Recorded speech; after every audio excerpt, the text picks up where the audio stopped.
The morning my brother asked me to thank him for stealing 600 volunteer hours, I was standing beneath a white ceremony tent with the altered work map folded inside my jacket. Behind him, donated cedar beams framed the entrance to his private event property. In front of him sat the people who believed they had built a public playground. Victor smiled, handed me the microphone, and said, "Tell them what the Mercer family accomplished together."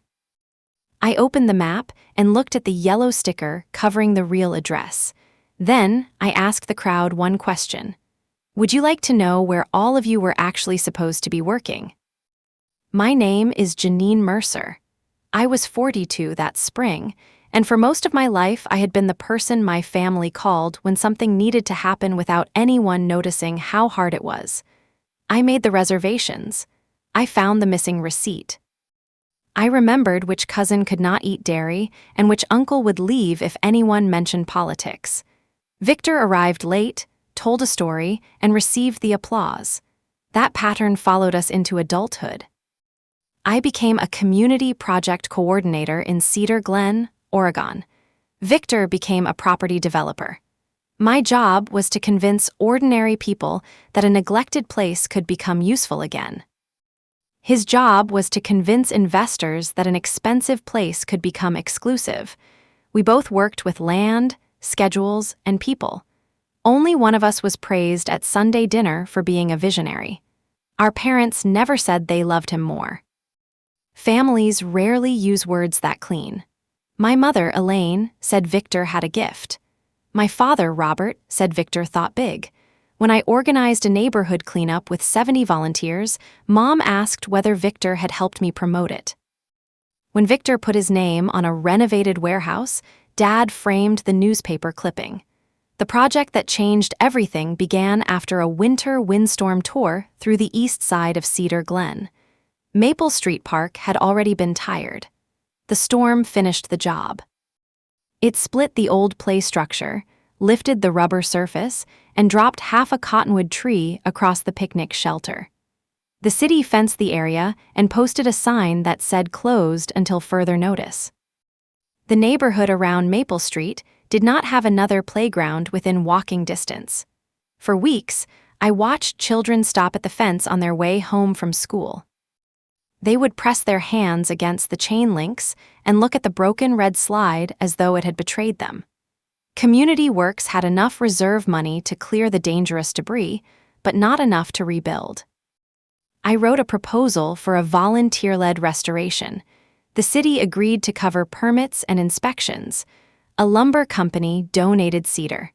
A landscaping supplier offered gravel and soil. An equipment rental company promised a compact excavator for 2 weekends. Local carpenters, parents, teachers, and college students signed up. I called the project Maple Street Rising. The name was a little sentimental, but people remembered it. Within a month, we had more than 100 volunteers and enough pledged materials to do the work properly. The central plan lived on a laminated site map almost 3 feet wide. I marked the playground, the tool area, the lumber drop, and the path emergency vehicles needed to keep clear. The address was printed in large black letters across the bottom: Maple Street Park, East Gate. I carried that map everywhere. It appeared in donor meetings, safety briefings, and volunteer orientations. At night, I kept it rolled in a cardboard tube beside my desk. It was not valuable. It was simply the picture of a promise. Victor heard about Maple Street Rising at our parents' anniversary dinner. He had recently purchased 40 acres outside town, a wooded hillside above the river. He planned to turn it into Bellwether Ridge, a venue for weddings, retreats, and corporate events. He talked about it for most of the meal. There would be cabins, a glass pavilion, and a stone terrace overlooking the water. He called it rustic luxury. Dad called it the biggest thing anyone in our family had ever built. When Mom finally asked about my work, I mentioned the playground. Victor leaned back and smiled. "A volunteer build," he said, "that is ambitious." "We have the crew. Do you have equipment?" I told him about the donated excavator and the lumber delivery. He nodded slowly, the way he did when he was not listening to your answer, but measuring its usefulness. I could lend you a storage container, maybe a utility trailer. That would help. Send me the site packet. I should have heard the warning and how quickly he offered. But Victor had spent years making small gestures that bought him large amounts of family credit. I thought this might be one of the useful ones. The next morning, I emailed him the volunteer packet, the delivery schedule, the waiver template, and a copy of the laminated map. He replied with one sentence. "Proud of you, sis. I saved that email." For the next 6 weeks, everything went right. The city approved our plan. The lumber company scheduled its trucks. Mateo Ruiz, a retired union carpenter who led many of our builds, divided the volunteers into crews. We held safety training in the community center gym. At the final orientation, I taped the laminated map to a rolling board. Mateo stood beside it and explained the work zones. Everyone received a printed copy with Maple Street Park at the bottom. Victor came in during the last 10 minutes wearing a tan jacket and carrying a box of pastries. He apologized for being late, then introduced himself to the room as my brother and an informal project partner. I corrected him gently. "Victor is lending us a storage container." People thanked him. He waved it away as though generosity embarrassed him. While I answered questions near the door, Victor stood beside the map with Mom. He had one hand on the cardboard tube and the other around a paper cup. I remember that image because later I would ask myself when he decided the plan belonged to him. The first workday was a Saturday in May, and I arrived at Maple Street Park just after 6 in the morning with coffee, sign-in sheets, and a box of orange safety vests. The parking lot was empty. At first, I thought I was early, but then I saw that the storage container had not arrived, and there was no lumber, no excavator, and no volunteers. I checked my phone. 3 messages waited. The first was from Mateo. "We are at the north entrance. Gate is locked. Victor says he is coming." The second was from a college volunteer named Priya. "Is this the right hill? I thought the park was in town." The third was a photograph showing 40 people beside a gravel road under a wooden sign that read Bellwether Ridge. I called Mateo. "Where are you?" "Your brother's place. The revised packet sent everybody here." "There is no revised packet." A silence opened between us. Mateo lowered his voice. "Janine, the map has your organization's logo. Your name is at the bottom." My hands went cold. "Do not unload anything. The lumber trucks are already here." I drove to Bellwether Ridge faster than I should have. The road climbed through fir trees and ended at 2 iron gates. One stood open. Beyond it, volunteers in orange vests carried cedar boards toward the unfinished pavilion. The compact excavator was cutting a trench beside Victor's future parking area. For a few seconds, I could not make the scene fit inside my mind. I recognized every resource. The lumber had been donated for Maple Street. The gravel pile came from our landscaping supplier. The orange vests belonged to Community Works. Yet everything had been placed on my brother's private property as neatly as if that had always been the plan. Victor walked toward me wearing work boots that had no dirt on them. "There you are," he said. I was starting to worry. "What did you do?" He glanced at the volunteers. "Not here. Stop the excavator." "Janine, stop it." Mateo had followed me, and when he raised one hand, the machine went quiet as every face turned in our direction. Victor put his palm against my elbow and tried to guide me toward the pavilion. I stepped away. He smiled for the crowd. "Minor scheduling issue. Give us a minute." I unfolded the packet Mateo handed me. It looked almost identical to mine. The Community Works logo was at the top. My name appeared under Project Coordinator. The only obvious change was the map. A bright yellow sticker covered the words Maple Street Park, East Gate, and printed across it were the words Bellwether Ridge, North Entrance. I stared at it. Victor lowered his voice. "The city delayed your ground inspection." "No, it did not." The park cannot receive materials today. Yes, it can. I am giving you secure staging space. Then why is the excavator digging your drainage trench? His jaw tightened. Because letting it sit would waste the rental. The volunteers watched us without pretending not to. I held up the packet. Who sent this? I did. Using my name. Using the project name, that is not the same thing. It is exactly the same thing to everyone standing here. He looked past me at Mateo. We are all trying to help the community. This is not a community site. It will host community events. It is a private venue. For now, those 2 words told me more than the rest because Victor had not made a scheduling mistake. He had created a future tense and expected everyone else to live inside it. Mom's SUV pulled through the gate. She stepped out with trays of sandwiches and looked from Victor to me. "Oh, good," she said. "You found everyone." I turned toward her. "You knew," her expression changed by half an inch. In our family, that was a confession. Victor explained that the park had a delay. There is no delay. Well, there must have been some confusion. He redirected my crew. Your brother is providing space. He is using donated labor on his property. Mom glanced at the volunteers. Please lower your voice. That sentence had managed our family for 30 years because please lower your voice meant the problem was not what Victor had done, but that I had made it audible. I wanted to order everyone back to Maple Street immediately, but instead, I made the first mistake that kept the scheme alive. Mateo pulled me aside and explained that the lumber trucks had already unloaded. Moving everything again would take hours and require a forklift we did not have. Many volunteers had driven almost 40 minutes. Some had arranged childcare. If I sent them home angry and confused, they might not return. Victor heard enough to see an opening. Let them work here today, he said. We will move the materials tomorrow. I will cover the truck. No construction.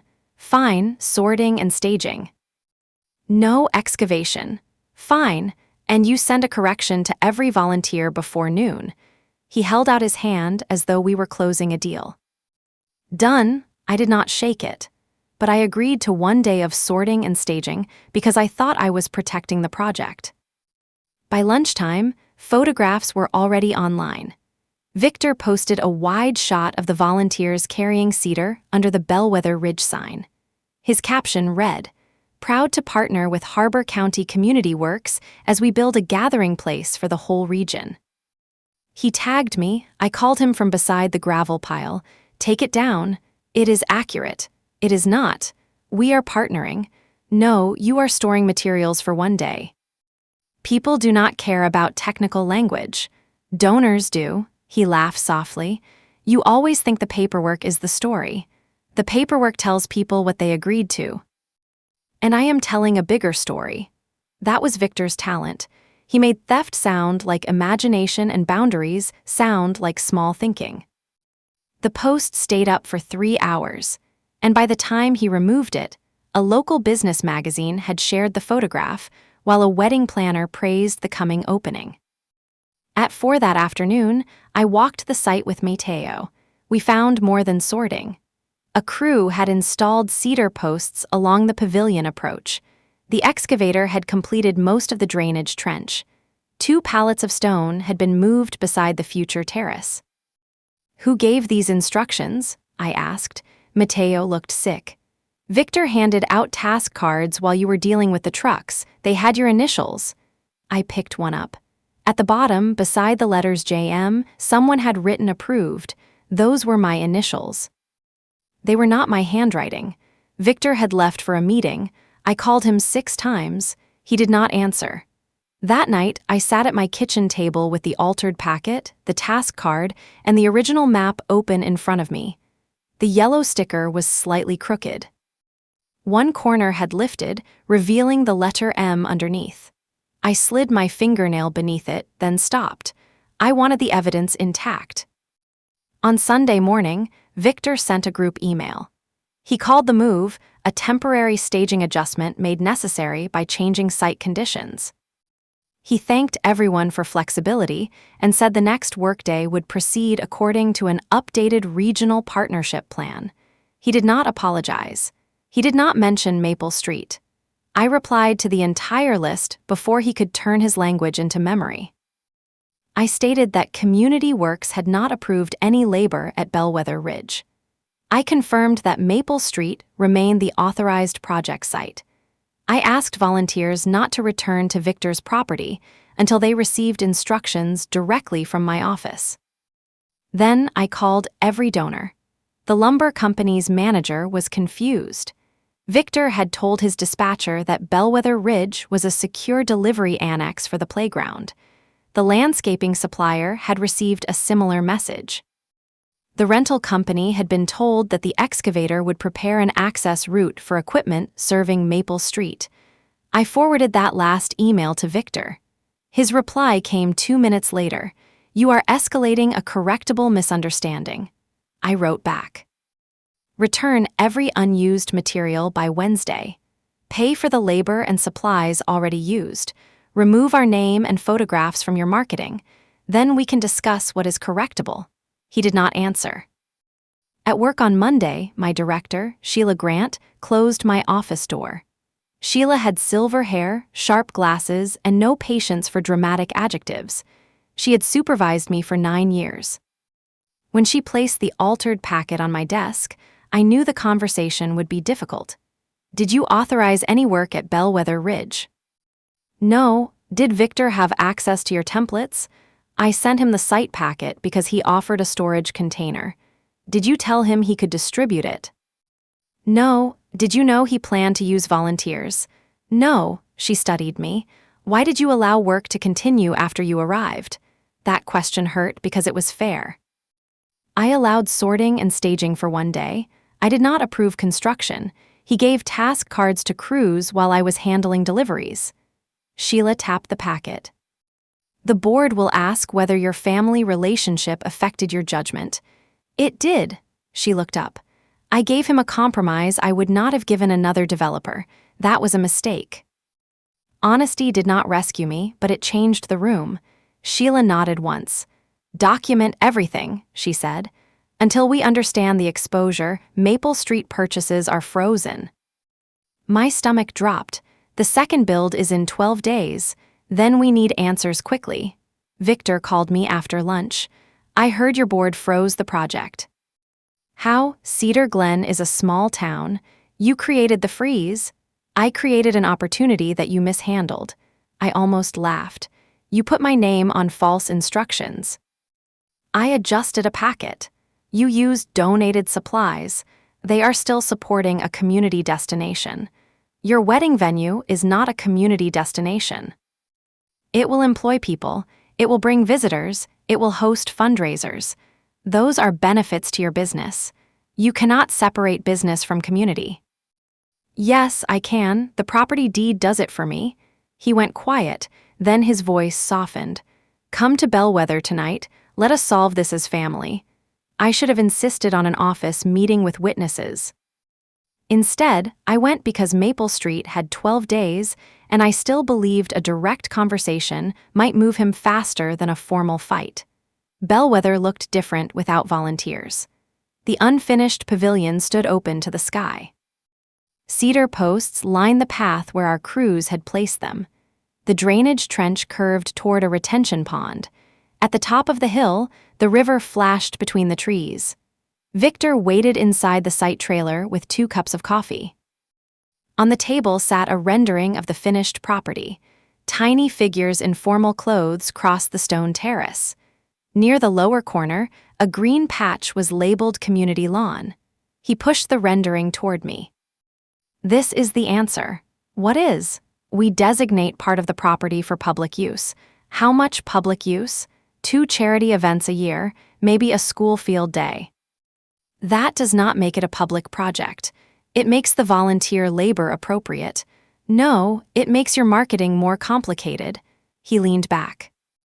"You are determined to see the worst version of this." I saw the version. It had a locked gate. "The gate protects construction." "The gate protects private property." He slid a second document across the table. It was titled Family Community Partnership. The language was polished and vague. Community Works would recognize Bellwether Ridge as an affiliated regional gathering site. In exchange, Victor would make limited space available for approved events. The agreement required my signature. It also carried an effective date from 3 weeks earlier. You want me to backdate this? I want the paperwork to reflect the spirit of what we were already doing. We were rebuilding Maple Street Park. We were building civic capacity. Stop turning nouns into hiding places. His face hardened. Do you know how much exposure your organization could get from this property? Do you know how many children are staring at a broken slide because you took their lumber? The lumber is not gone. Some of it is in your pavilion. I can replace it, then replace it. I will, after we announce the partnership. There it was. He was not bargaining about cedar. He was buying legitimacy. I stood.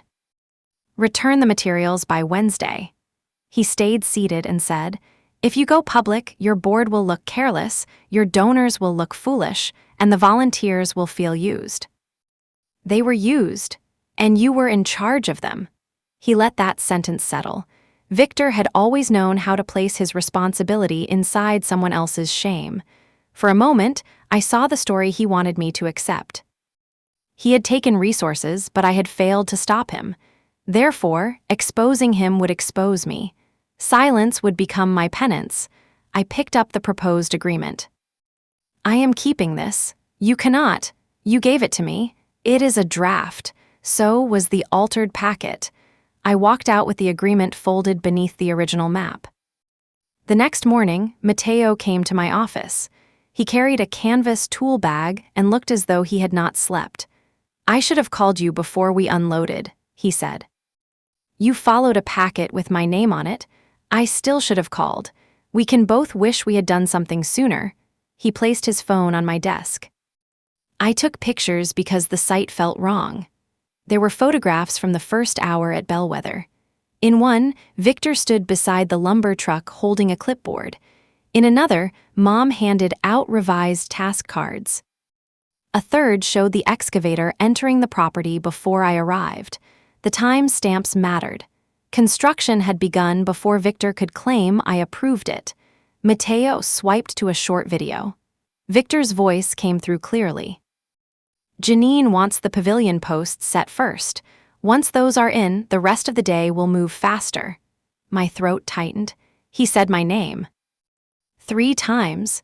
Did anyone else hear? Half the framing crew. This was not a secret recording from a hidden device. Mateo had filmed the unloading for our project archive, just as he did on every build. Victor had placed his lie in front of a camera because he assumed no one would ever need to look closely. I copied the files to our server and wrote a statement while Mateo watched. He signed his own account. Before he left, he paused at the door. People trust your instructions because you never waste their time. I wasted a day. No, he stole it. You just did not stop him soon enough. That distinction helped, but it did not erase my mistake. Sheila presented the evidence to our board that afternoon. They kept the purchasing freeze in place while our insurer reviewed the incident, but they did not remove me from the project. I was ordered to send all future instructions through a new verification system. I agreed. Pride would not rebuild a playground. The next major problem arrived from someone I had never met. Her name was Dana Cole. She worked in Cedar Glen's Economic Development Office, and she called on Wednesday morning about Bellwether's public access commitment. What commitment? The community use designation attached to the rural development application. I closed my office door. Please send me what you have. The document arrived while we were still on the phone. Victor had applied for a local development incentive intended for properties offering measurable public benefit.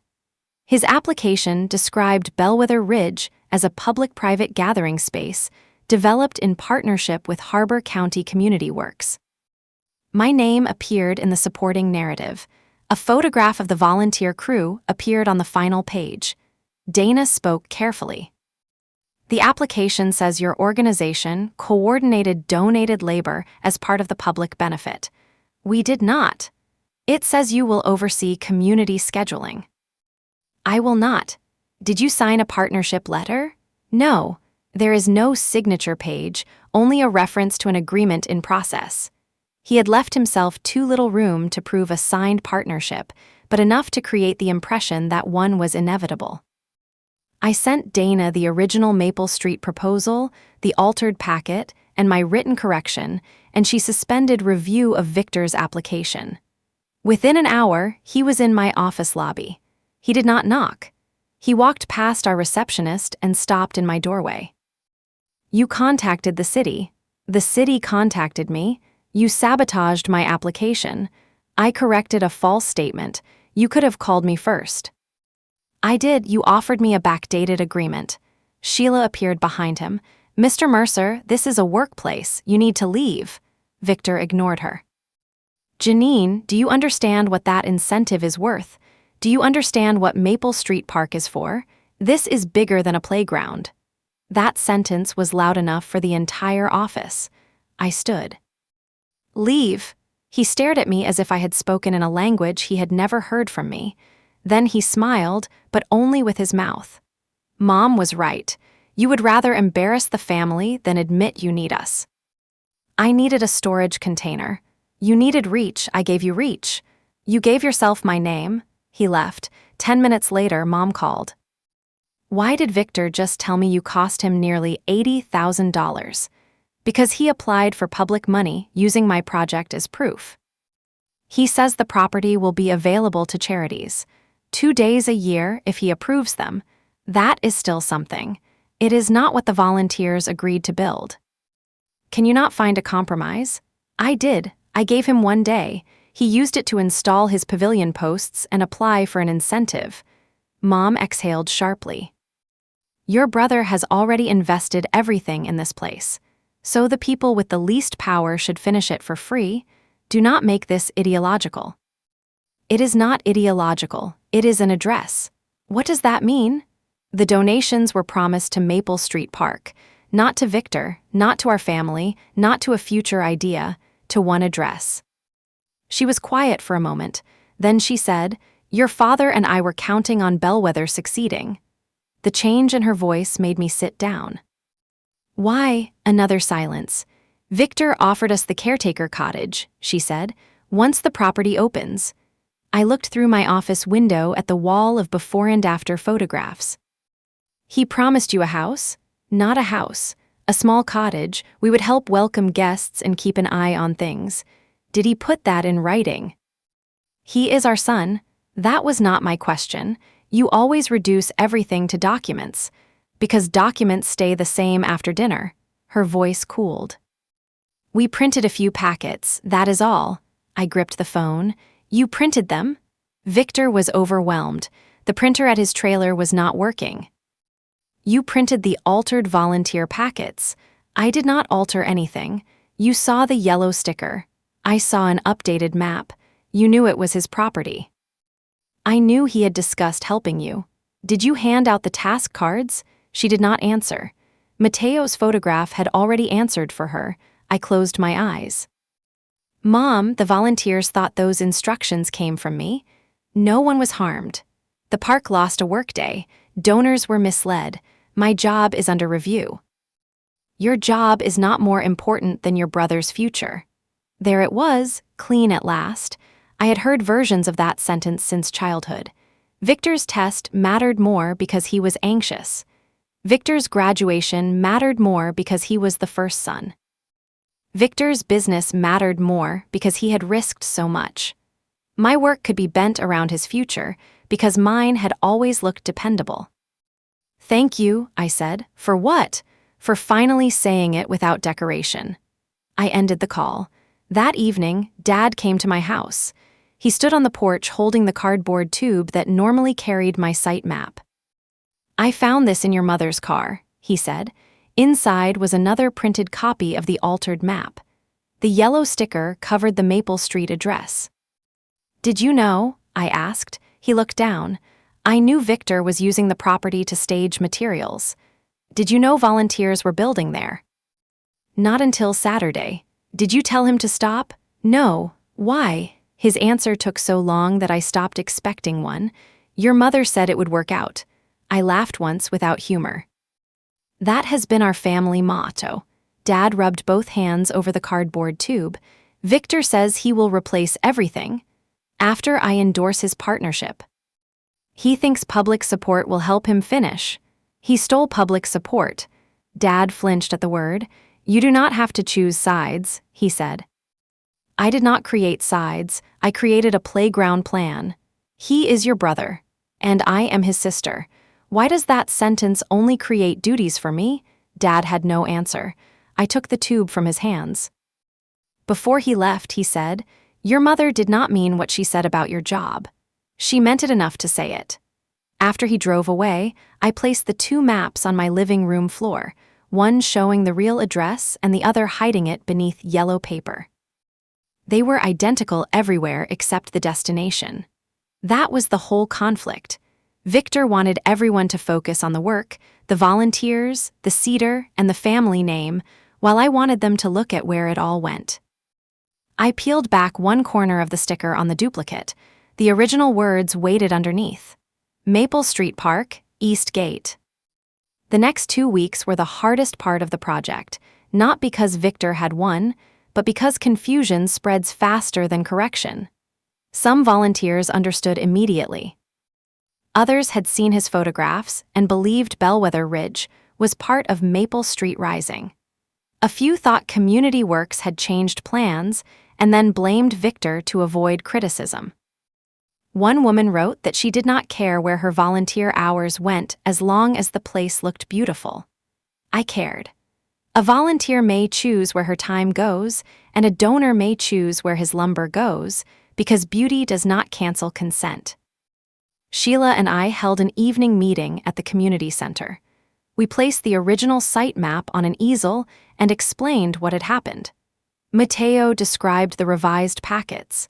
Dana from the city confirmed that Bellwether had no public access agreement. I did not call Victor a thief. I did not have to. I used dates, locations, and photographs. When questions began, the first came from a teacher named Brooke. Did you know your brother planned this? No. Why did you let us stay after you arrived? Because I made a bad decision. I thought one day of staging would protect the project, but it gave him more time to use you. The room went still. I am sorry, I said, because you trusted my name on those instructions, and I should have stopped all work the moment I saw the wrong address. It was the most painful sentence I had spoken in public, yet it returned something Victor had tried to take because I could admit my mistake without accepting his. Mateo stood and said he would return to Maple Street. Priya raised her hand next, then Brooke. Not everyone did. By the end of the meeting, 63 volunteers had recommitted, 21 had asked to leave the list, and the rest had not answered. We had lost people, time, and momentum. We had not lost the project. We rescheduled the first real workday for the following Saturday. The donated lumber did not arrive. I called the manager. He sounded embarrassed. Victor had disputed our claim to the first shipment and threatened to hold the company responsible if it removed materials from his property. Until their lawyer reviewed ownership, they would not deliver the replacement load. At noon, a black pickup stopped outside the fence. Victor leaned against the driver's door and watched us. I walked across the parking lot. You are blocking the lumber. I am protecting material currently installed in my project. It belongs to Community Works. That is disputed. It was donated to Maple Street Rising and delivered to Bellwether under your supervision. Before I arrived, you allowed the work to continue. There was the sentence again. I looked at him. What do you want? A public clarification. What kind? That Bellwether participated in the project in good faith and that any confusion came from changing instructions. That is false. It is survivable. For you, for everyone, I release the lumber claim. I pay for anything already installed. Your board avoids more attention. We move on. And the city application? You confirm a future partnership. No, then enjoy digging roots without lumber. He opened the truck door. Victor, he turned, did you ever plan to return the materials? Of course. When? When we had something fair. He drove away. I watched the truck disappear, then returned to the volunteers. I did not tell them he had offered a deal. I told Sheila and our attorney on Monday. The attorney sent a demand for payment or return of the unused materials. The lumber company received a copy and released the replacement shipment after Victor failed to show any purchase agreement. That should have ended the practical problem. Instead, Victor changed the story. A local online newsletter published an article titled "Sibling Dispute Threatens Community Partnership." The writer quoted Victor at length. He said Bellwether Ridge had opened its property to support Maple Street rising during a logistics problem. He said I had later withdrawn from a broader collaboration for personal reasons. The next major turn came through the property's event coordinator. Her name was Lena Price. She called my personal number on a Thursday evening and asked whether I had time to meet. We chose a coffee shop across town. She arrived with a laptop bag and kept looking toward the door. I signed a confidentiality agreement, she said. Then do not give me anything you are not allowed to give. She looked surprised. I am serious. I need facts I can use, not trouble you cannot survive. Lena wrapped both hands around her cup and said, Victor hired me to book Bellwether, and he told me the community partnership was complete. It was never started. He has sold it to clients. What do you mean? He charges a community impact fee with every event. The website says part of each booking supports public programming coordinated by your organization. I stared at her. How many bookings? 11 deposits. My organization's name was not only in his grant application, it had become a sales feature. Lena opened the public version of the booking page. Under a photograph of the Cedar Pavilion, a paragraph promised that every celebration at Bellwether helped expand accessible gathering spaces across Harbor County. Community Works was named below. I took screenshots from my own phone. Why are you telling me? Because he asked me to send you the dedication schedule. What dedication? She turned the laptop toward me. Bellwether Ridge would hold a grand dedication in 3 weeks. Donors, city staff, business owners, and booked clients were invited. The program listed Victor as founder. Mom and Dad would perform a ribbon cutting. My name appeared beside the closing address. Janine Mercer, Harbor County Community Works. Remarks on volunteer partnership and regional impact. I never agreed to speak. He said you were waiting for board approval. Did he write that? Yes. Lena showed me an email in which Victor told her to leave my name on the program because Janine always comes around when the public commitment is already made. I read that line twice. He understood me better than I wanted to admit. For years, I had repaired problems after he announced them. I had found extra chairs when he invited too many people. I had rewritten his father of the bride toast when he forgot until the reception. I had covered the bill when his card failed at Dad's retirement dinner. Victor did not think I was weak. He thought I was reliable in a way he could spend. Send me the public invitation, I said. Nothing confidential, Lena nodded. Are you going? I do not know yet. I think he expects you to refuse privately and appear publicly. He is probably right about the first part. That night, I opened the invitation at my kitchen table. The ceremony tent in the photograph stood near the pavilion our volunteers had helped frame. The description called Bellwether, a place built by community for community. I placed the altered map beside the screen. The yellow sticker looked brighter than before. The board chair asked what outcome I wanted. I want everyone who gave labor or money to know where it went. I want Bellwether to stop using our name. I want the materials repaid. And I want Maple Street finished. Do you want to embarrass your brother? No, she waited. I want embarrassment to stop being treated as worse than what caused it. The personal piece arrived in a white envelope. Victor left it at my house on Sunday afternoon. Inside was a typed speech for the dedication. It began with a story about two siblings who had always dreamed of building places together. It praised Victor's courage, our parents' values, and the creative flexibility that allowed donated resources to serve a broader vision. Near the end, I was supposed to say that Bellwether's use of volunteers had occurred with my full knowledge. A check was paperclipped to the final page. The amount was $48,000. In the memo line, Victor had written Maple Street support. I sat on my porch steps with the speech in one hand and the check in the other, holding enough money to replace what Victor used and a lie tied tightly around it. There was no letter, but a text arrived while I was reading. This makes your project whole. All I need is 5 minutes at the dedication. I photographed the check, the speech, and the envelope. Then I called him. Is the payment conditional? It is a family solution. That is not an answer. You cash the check after the event. So yes. Janine, listen to me. The playground gets funded. Community Works looks cooperative. Bellwether opens with public support. Mom and Dad get the cottage. Everybody wins, except the people who are told they agreed to something they did not. They get a playground.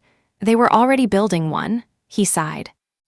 Do you want justice or do you want results?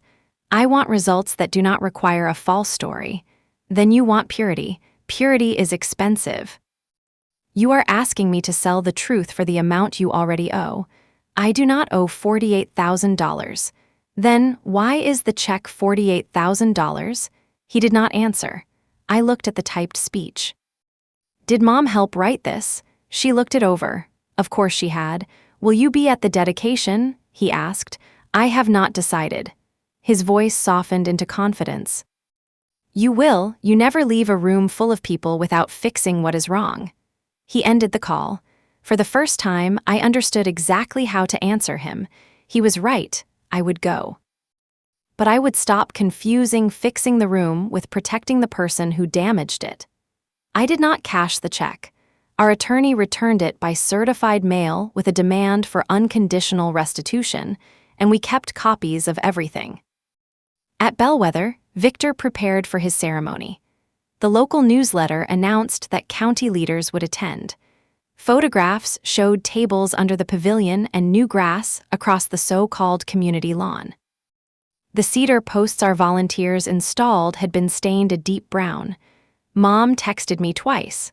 The first message said, "Please do not ruin this for your father." The second said, "Family disagreements should not become public performances." I replied only once. Then Victor should not have scheduled one. Dad called the night before the dedication. Are you planning to come? Yes, he breathed out slowly. Your mother is afraid. Of what? That you will say something you cannot take back. I have spent weeks trying to take back things Victor said for me. He is going to pay for the materials. Without conditions, Dad did not answer. Did you read the speech? Yes. Did you believe it? No, the word was so quiet I almost missed it. Then why are you standing beside him tomorrow? Because he is our son, and I am your daughter. I know, knowing is not the same as acting. He was silent. I looked through my front window at the cardboard tube beside the door, which held the original map and the altered copy. Dad, tomorrow you do not have to defend me, but do not ask me to defend a lie. He said my name once, then ended the call. I prepared a statement that fit on one page. Sheila reviewed it. The attorney removed 2 adjectives and added 1 date written in words. Mateo agreed to attend with several volunteers. Dana from the city planned to be there in an official capacity because Bellwether's incentive application had been on the public agenda. We did not coordinate a spectacle. We coordinated facts. I packed the original donor letters, the altered packet, Victor's proposed partnership agreement, and the returned speech in a slim gray folder. The map went inside its cardboard tube. At the last moment, I removed the altered copy and folded it into quarters because I wanted the yellow sticker visible when I opened it. That night, I slept for 3 hours. In the morning, I wore a navy jacket with an inside pocket large enough for the folded map. When I arrived at Bellwether Ridge, the iron gates were open. Cars lined the gravel road all the way to the lower field. White fabric moved in the wind above the ceremony tent. A string quartet played near the pavilion, and servers carried trays through a building that still smelled like stain and new wood. At the registration table, Lena saw me and stopped arranging name tags. "He knows you are here," she said. "I assumed he would." She handed me a program. My name was still printed beneath closing address. Inside the tent, nearly 200 chairs faced a low stage. The front row held Mom and Dad. Mom wore pale blue and sat straight enough to look braced. Dad turned when I entered. He started to rise, then stayed seated. Mateo and the volunteers stood near the back. Sheila sat beside Dana. Representatives from the lumber company and rental business had accepted our invitation after receiving Victor's public program. Victor crossed the grass toward me. For 1 second, he looked relieved. "I knew you would come," he said. "I told Dad I would. Where is your speech? I brought what I need." His eyes moved to the folder in my hand. "We can still do this cleanly. That depends on what you call clean." He lowered his voice. "The check is still available. Unconditionally." "You know the arrangement." "Then it is not available." When a photographer approached, Victor's smile returned, and he placed an arm behind me without touching my back as we stood side by side for the picture. "Family," he said through his smile, "does not humiliate family." I looked toward the cedar posts. "Then today should be easy for you." The ceremony began with a welcome from Lena. Then I saw Mateo near the back of the tent. His hands were folded around the same tool bag he had carried to my office. Beside him stood Priya, Brooke, and volunteers who had given up another Saturday to finish the work Victor interrupted. They had already paid for private peace. Victor took the microphone. He spoke well. He always did. He described Bellwether as a dream rooted in family and made possible by community. He thanked contractors, investors, volunteers, and our partners at Community Works. Sheila did not move. Victor gestured toward the pavilion. "Some of the hands that raised these beams are here today." Applause filled the tent. He told the story of the storm, the logistics challenge, and the decision to bring people together at Bellwether. In his version, no one had been deceived. The location changed because leaders adapted. Maple Street and Bellwether became sister projects. The confusion came later when paperwork failed to keep pace with generosity. He made my objection sound like an administrative delay. Then he looked at me. "No one understands the power of volunteer service better than my sister, Janine. She has spent her career proving that a map is only paper until people decide to build what it shows." That line almost impressed me. He held out one hand. "Janine, come tell us what the Mercer family accomplished together." I walked to the stage. The folded map pressed against my ribs inside my jacket. Victor offered me the microphone but kept one hand around it. 5 minutes, he whispered. "I will be brief." He released it. From the stage, I could see the entire property. The pavilion stood behind the tent. Beyond the chairs, the so-called community lawn ended at a sign that read event GUESTS only. The iron gates waited at the bottom of the hill. I thanked the volunteers first. I named the lumber company, the landscaping supplier, and the equipment rental crew. I thanked the people who had returned to Maple Street after losing a full workday. Victor shifted beside me. Then I took the altered map from my jacket. "This is the map volunteers received on the morning they came here," I said. I opened it slowly. The paper had softened along the folds, but the yellow sticker remained bright across the bottom. "The logo is real, the work zones are real, my name is real, this address is not." The tent became quiet. Victor stepped closer. "Janine, everyone knows there was a logistics change." I turned toward him. "Who approved the change?"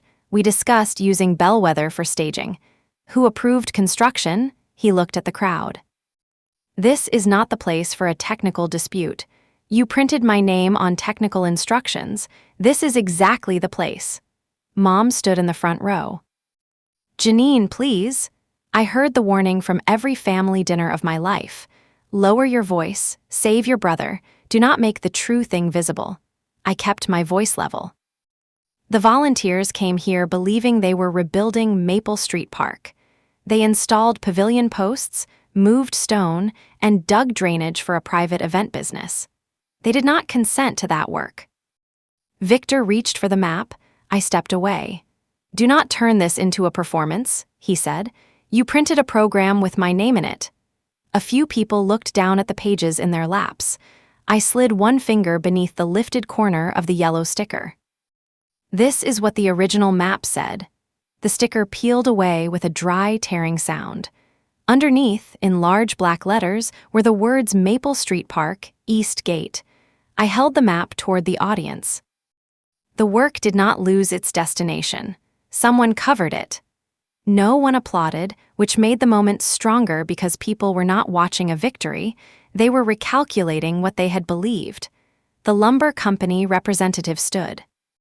Victor, were our materials delivered here as staging or for permanent installation? Victor took the second microphone from its stand. Initial use was temporary. The projects were intended to support each other. Did you tell us that before delivery? There were many moving parts. The rental manager spoke next. The excavator was used on your drainage system. It improved access for all future events, including nonprofit events. Dana rose from the aisle. There is no approved nonprofit access agreement for this property. Victor's face changed. He looked at me. You brought city staff here to attack my opening. Dana was already invited. Your application listed today as proof of public benefit. A murmur moved through the chairs. I opened the gray folder. Community Works has revoked any use of its name, photographs, and volunteer records by Bellwether Ridge. Clients who paid a community impact fee will receive a written correction from Bellwether. The city has been informed that no public partnership exists. Victor's grip tightened around the microphone. You cannot dictate communication with my clients. No, your contracts can. They promise support for programming coordinated by my organization. That promise is false. Lena stood near the registration table. She did not look at him. He turned back to the audience. This is a family disagreement being exaggerated by an employee protecting her reputation. I had expected that line. I held up the typed speech he had sent me. 3 days ago, Victor offered Community Works $48,000 if I stood here and said I approved the use of volunteers. Mom covered her mouth. Victor spoke quickly. That payment was support for Maple Street. It was paperclipped to this speech. The speech says I approved the work. Your text says I could cash the check after the event. You are twisting a settlement attempt. A settlement does not require a false public statement. Dad closed his eyes. Victor stepped close enough that only the first rows could hear his natural voice. You are destroying our parents' future. I answered into the microphone. You promised them a cottage that depends on everyone else pretending this property was built honestly. Mom lowered her hand. That was private. The volunteer packets were private until you handed them out. Her face went still. I did not enjoy saying it, and that mattered because I was not trying to punish my mother. I was refusing to carry her part of the lie. Victor pointed toward the pavilion. Look around. This place exists. The work is done. You cannot move those beams back to a playground. No, we cannot. For the first time, his expression suggested victory. Then I opened the final letter. The lumber already installed will remain here. Bellwether will pay its replacement cost to Community Works. The unused materials are being collected today. A diesel engine sounded below the hill. Heads turned toward the gate. A flatbed truck from the lumber company entered the property, followed by the equipment rental truck. Sheila had arranged the pickup after our attorney confirmed the ownership records. Victor stepped off the stage. You authorized this? The donors authorized the return of property you never purchased. 2 company employees walked toward the stacks behind the pavilion. They had an inventory list signed by the original donors. Mateo joined them, not as a volunteer for Victor, but as a witness for the project. Victor blocked the path. "You are not taking anything from my site." The lumber representative held out the paperwork. "We are taking the unused Maple Street shipment. The installed lumber is listed on the invoice delivered to your office." "I dispute it." "Then your attorney can respond. The truck leaves with the unused load." For a few seconds, the ceremony balanced on whether Victor would physically stop them. He looked at the cameras, the city staff, and the booked clients. Then he moved aside. That was the shift in power, not my speech, but the moment Victor's confidence stopped controlling other people's actions. The crew began loading the cedar. I returned to the microphone. "The volunteers who worked here will receive corrected service records stating where their hours were used. Anyone who does not want those hours credited may have them removed. No one's time will be claimed for a purpose they did not choose." Brooke nodded from the back. "The Maple Street project is fully active. Its next build is Saturday at the address printed beneath this sticker." I placed the yellow sticker on the lectern.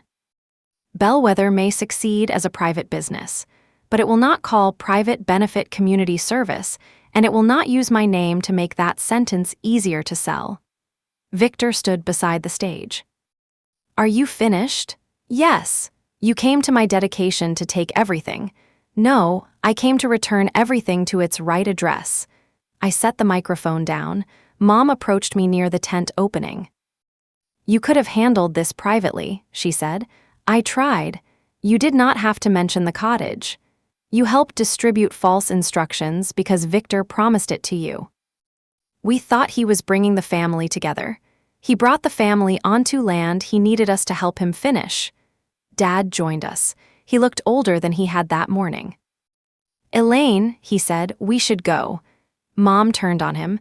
"You are just going to let her do this." He looked at the trucks, then at the altered map. "She did not move the address," he said.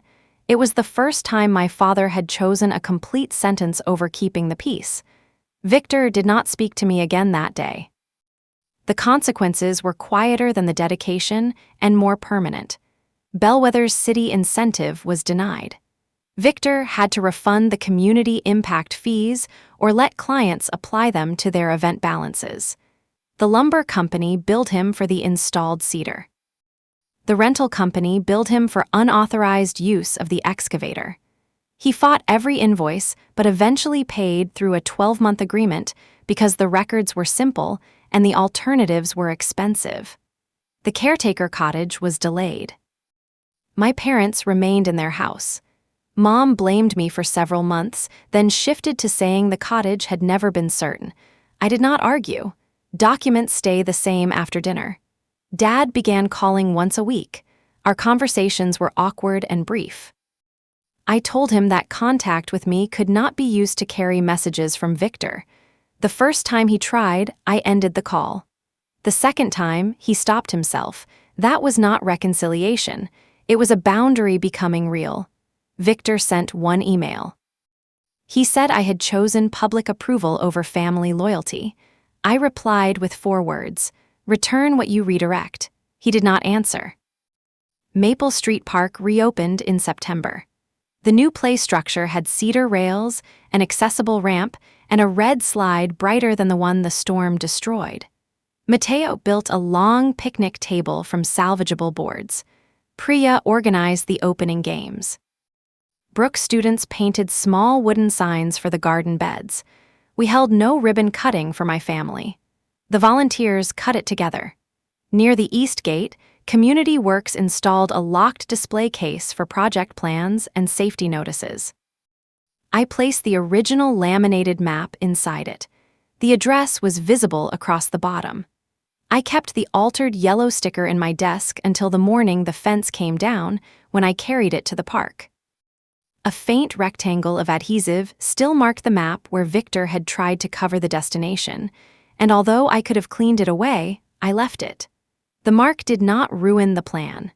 It showed that someone had tried to send the work somewhere else and failed. Children ran past me toward the slide while volunteers filled the picnic shelter with food, making the place loud, public, imperfect, and exactly where it was supposed to be. For years, I thought loyalty meant helping my family arrive wherever they wanted to go. Now I know better. Loyalty without consent is only redirection. And when someone covers the address, sometimes the most loving thing you can do is peel the sticker back.